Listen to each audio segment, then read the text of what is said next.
Hey Couture Bays, it's your girl Britt Brett going live with the Breed Talk and Bay Squad. We have to talk. Baby, tell me why Tasha K did exactly what I knew she was going to do. Break the internet with this Jessica Reid 3-hour and 15-minute interview. It was just so deep. It was thought-provoking. It was everything. But somebody wasn't feeling the video. Uncle Charla. Y'all guessed it correctly. Now, before we get into that, let's like, comment, and subscribe. Tap that notification bell so you can get all the updates and alerts. And remember, opinions are not facts. Everything we say here is allegedly and for entertainment purposes solely. So sit back, relax, sip you some apple juice or my favorite, the vegan water, and let's get into the mess.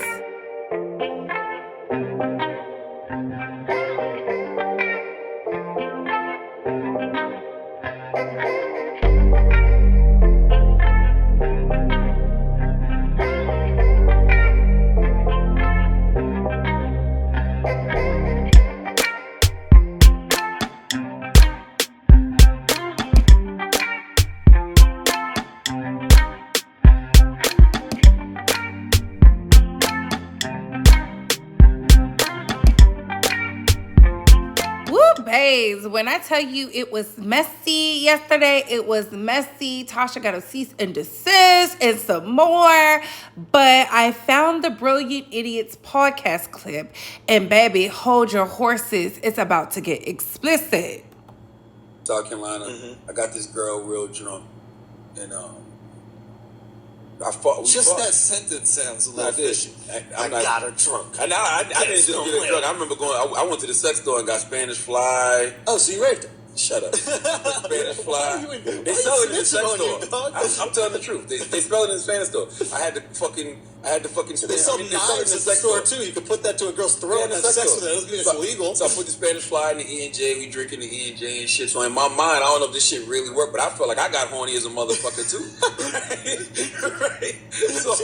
So she was drunk and shit, and we had sex and shit, and like, a lot of my boys was trying to come in the room and fuck her. I'm like, nah, chill, like, I can't, I'm not doing that. And I'm like, let you in the train. That's right. Yeah. Okay, so, it's just one-on-one, it ain't right. Yeah, so the next trains are right. So the next morning she wakes up. And we talk about it. And she's like, what happened? Like, we had sex. She said, okay, well, I'm glad it was you. Then a couple days later, she's like, yo, are you sure we had sex with you? One of my stupid ass cousins was going around saying he fucked her, which he didn't. Okay. I know for a fact he did. Okay. I was there the whole time. Yeah. He did not fuck her. Yeah. He looked at her naked, but he didn't fuck her, right? So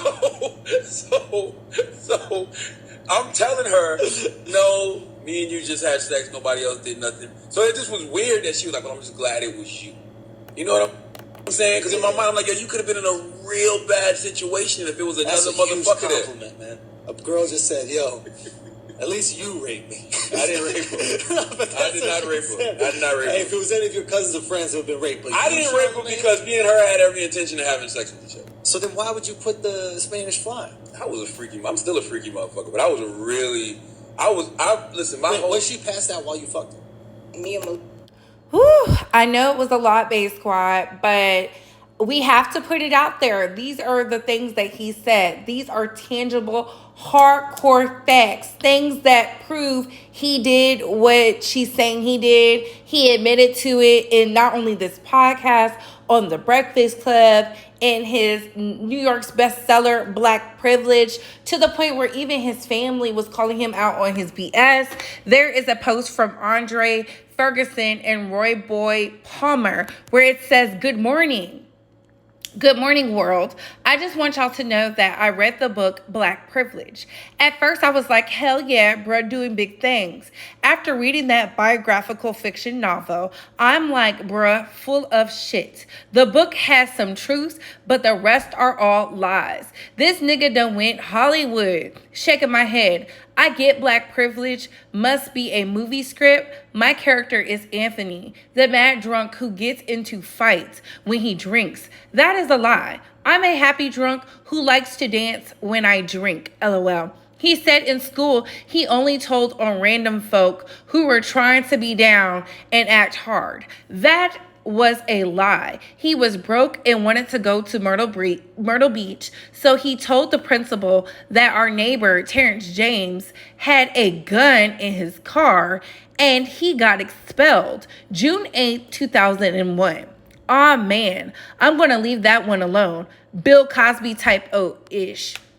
He said he took his wife to Myrtle Beach. What he didn't say was that as soon as he got home, he showed me and Jarrell, God bless the dead, the naked pics that he took of her on the balcony.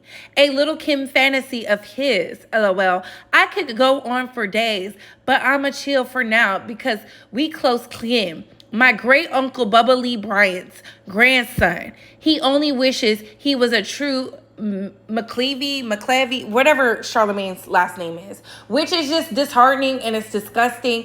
And again, I said it before and I'll say it again. He Spanish flied his wife to the point where people was boycotting him, and his wife stood beside him 10 toes deep and backed him up and said, no, he did not do this to me, which I believe she married a predator. But those are just my thoughts. Here's the tweet from Tasha K about the interview and Charlamagne. It goes, Charlamagne the God just sent his lawyers after this Jessica Reid interview. Why he ain't sent one yet in the past 4 years? We know why, ... Y'all can catch this interview tonight on YouTube at 7 p.m. Eastern Standard Time on YouTube. Y'all know what I do with cease and desist. And she showed a part of the cease and desist. I feel like the only reason he's coming after you, Tasha K, it's simple. Because Guadalupe did, and she won at first, and now y'all are appealing that verdict.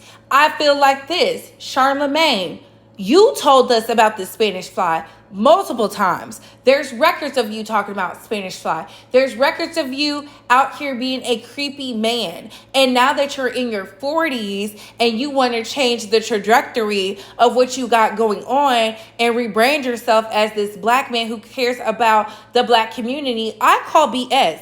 You've always been a messy, discolored, bleaching skin ass Negro from South Carolina who plays on the heartstrings of black men and women. I do not like him. I do not like the people who associate themselves with him, and that includes Amanda Seales, which she's went on several vacations with him. There are photos of that. Andrew Schultz, Angela Rye, y'all already know how I feel about her. And of course, the rest of the mammies who was just like, well, I don't know him to be this type of person. Yeah.